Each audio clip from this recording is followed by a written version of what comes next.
हम बहुत गरीब हैं और दिन में कम से कम 150 रुपए की पुड़िया खा जाते हैं।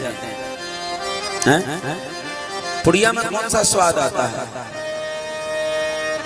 हमको तो चाय के स्वाद का नहीं पता रहता, कभी कभी पीते हैं, पर यहाँ पर वो तुलसी वाली चाय बड़ी अच्छी होती है भाई।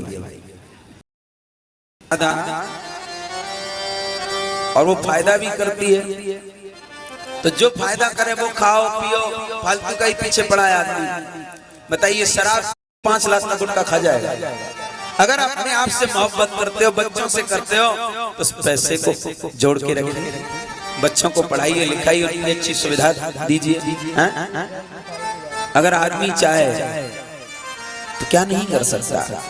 एक आदमी अगर हिसाब लगाए तो मुझे लगता है 10-20 लाख की शराब पी जाएगा वो पूरे जीवन में। हाँ, तो हम इन सारे, अगर पैसा नहीं है तब भी एक टाइम भोजन करिए, परंतु शिक्षित करिए बच्चों को।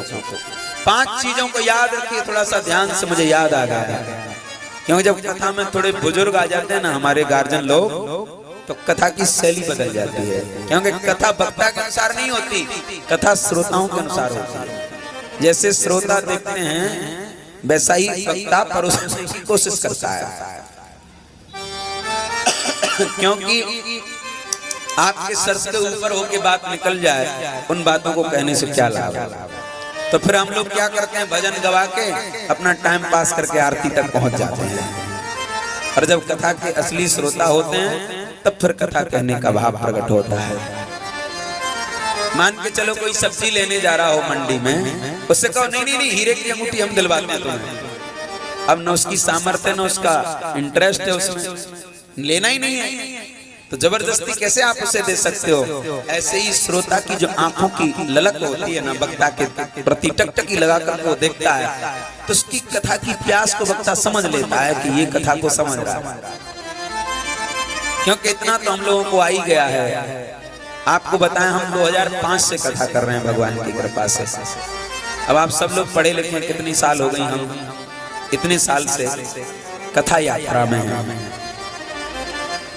सज्जनों, 5 चीजों को थोड़ा सा ध्यान में रखिएगा। शिक्षा,